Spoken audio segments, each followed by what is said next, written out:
ओम नमः शिवाय, शिवजी सदा सहाय। ओम नमः शिवाय, गुरुजी सदा सहाय। जय गुरुजी महाराज। अनंतम अनंतम शुक्राना गुरुजी महाराज।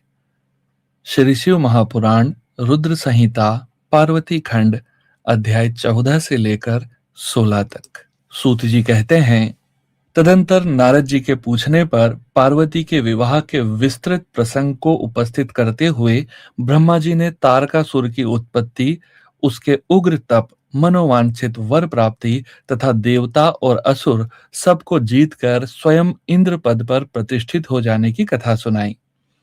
तत्पश्चात ब्रह्मा जी ने कहा, तारकासुर तीनों लोकों को अपने वश में करके जब स्वयं इंद्र हो गया, तब उसके समान दूसरा कोई शासक नहीं रह गया। वह जितेंद्रिय असुर त्रिभुवन का एकमात्र स्वामी होकर अद्भुत ढंग से राज्य का संचालन करने लगा। उसने समस्त देवताओं को निकालकर उनकी जगह दैत्यों को स्थापित कर दिया और विद्याधर आदि देव योनियों को स्वयं अपने कर्म में लगाया। मुने, तदंतर तारकासुर के सताए हुए इंद्र आदि संपूर्ण देवता अत्यंत व्याकुल हो और अनाथ होकर मेरी शरण में आए।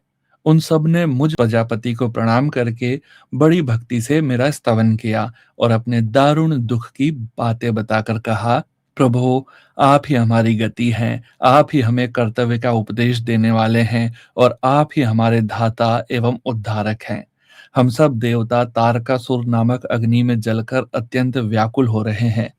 जैसे सन्निपात रोग में प्रबल औषधि भी निर्बल हो जाती है, उसी प्रकार असुर ने हमारे सभी क्रूर उपायों को बलहीन बना दिया है।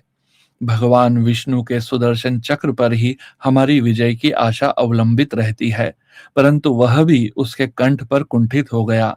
उसके गले में पड़कर वह ऐसा प्रतीत होने लगा था मानो उस असुर को फूल की माला पहनाई गई हो। मुने, देवताओं का यह कथन सुनकर मैंने उन सब से समयोचित बात कही।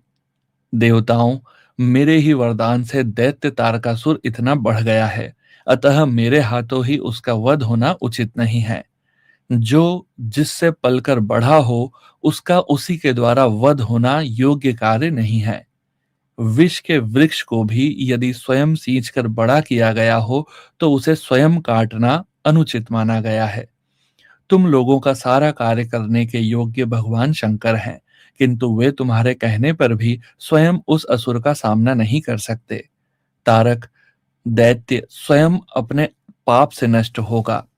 मैं जैसा उपदेश करता हूं, तुम वैसा कार्य करो। मेरे वर के प्रभाव से न मैं तारकासुर का वध कर सकता हूं, न भगवान विष्णु कर सकते हैं और न भगवान शंकर ही उसका वध कर सकते हैं। दूसरा कोई वीर पुरुष अथवा सारे देवता मिलकर भी उसे मार नहीं सकते, यह मैं सत्य कहता हूं। देवताओं, यदि शिवजी के वीर से कोई पुत्र उत्पन्न हो, तो वही तारक दैत्य का वध कर सकता है, दूसरा नहीं। सुरश्रेष्ठ, इसके लिए जो उपाय मैं बताता हूं उसे करो। महादेव जी की कृपा से वह उपाय अवश्य सिद्ध होगा। पूर्व काल में जिस दक्ष कन्या सती ने दक्ष के यज्ञ में अपने शरीर को त्याग दिया था, वही इस समय हिमालय पत्नी मेनका के गर्भ से उत्पन्न हुई है। यह बात तुम्हें भी विदित है। महादेव जी उस कन्या का पाणी ग्रहण अवश्य करेंगे। तथापि देवताओं, तुम स्वयं भी इसके लिए प्रयत्न करो। तुम अपने यत्न से ऐसा उद्योग करो जिससे मेनका कुमारी पार्वती में भगवान शंकर अपने वीर्य का आधान कर सकें। भगवान शंकर ऊर्ध्वरेता हैं, अर्थात उनका वीर्य ऊपर की ओर उठा हुआ है। उनके वीर्य को प्रस्खलित करने में केवल पार्वती ही समर्थ हैं। दूसरी कोई अबला अपनी शक्ति से ऐसा नहीं कर सकती। गिरिराज की पुत्री वे पार्वती इस समय युवा अवस्था में प्रवेश कर चुकी हैं और हिमालय पर तपस्या में लगे हुए महादेव जी की प्रतिदिन सेवा करती हैं। अपने पिता हिमवान के कहने से काली शिवा अपनी दो सखियों के साथ ध्यान परायण परमेश्वर शिव की साग्रह सेवा करती हैं। तीनों लोकों में सबसे अधिक सुंदरी पार्वती शिव के सामने रहकर प्रतिदिन उनकी पूजा करती है, तथापि वे ध्यान मग्न महेश्वर मन से भी ध्यानहीन स्थिति में नहीं आते, अर्थात ध्यान भंग करके पार्वती की ओर देखने का भी विचार मन में नहीं लाते। देवताओं, चंद्रशेखर शिव जिस प्रकार काली को अपनी पत्नी भार्या बनाने की इच्छा करें, वैसी चेष्टा तुम लोग शीघ्र ही प्रयत्नपूर्वक करो। मैं उस दैत्य के स्थान पर जाकर तारकासुर को बुरे हट से हटाने की चेष्टा करूंगा। अतः तुम लोग अपने स्थान को जाओ। नारद, देवताओं से ऐसा कहकर मैं शीघ्र ही तारकासुर से मिला और बड़े प्रेम से बुलाकर मैंने उससे इस प्रकार कहा।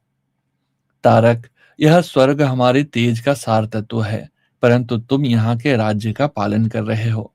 जिसके लिए तुमने उत्तम तपस्या की थी, उससे अधिक चाहने लगे हो। मैंने तुम्हें इससे छोटा ही वर दिया था, स्वर्ग का राज्य कदापि नहीं दिया था। इसलिए तुम स्वर्ग को छोड़कर पृथ्वी पर राज्य करो। असुर श्रेष्ठ, देवताओं के योग्य जितने भी कार्य हैं, वे सब तुम्हें वहीं सुलभ होंगे। इसमें अन्यथा विचार करने की आवश्यकता नहीं है। ऐसा कहकर उस असुर को समझाने के बाद मैं शिवा और शिव का स्मरण करके वहां से अदृश्य हो गया। तारकासुर भी स्वर्ग को छोड़कर पृथ्वी पर आ गया और शोणितपुर में रहकर वह राज्य करने लगा। फिर सब देवता भी मेरी बात सुनकर मुझे प्रणाम करके इंद्र के साथ प्रसन्नता पूर्वक बड़ी सावधानी के साथ इंद्रलोक में गए। वहां जाकर परस्पर मिलकर आपस में सलाह करके वे सब देवता इंद्र से प्रेम पूर्वक बोले, भगवान, शिव की शिवा में जैसे भी काम मूलक रुचि हो, वैसा ब्रह्मा जी का बताया हुआ सारा प्रयत्न आपको करना चाहिए। इस प्रकार देवराज इंद्र से संपूर्ण वृतांत निवेदन करके वे देवता प्रसन्नता पूर्वक सब और अपने अपने स्थान पर चले गए। श्री शिव महापुराण रुद्र संहिता पार्वती खंड अध्याय 14 से लेकर 16 तक समाप्त। ओम नमः शिवाय। शिवजी सदा सहाय। ओम नमः शिवाय। गुरुजी सदा सहाय। जय गुरुजी महाराज। अनंतम अनंतम शुक्राना गुरुजी महाराज।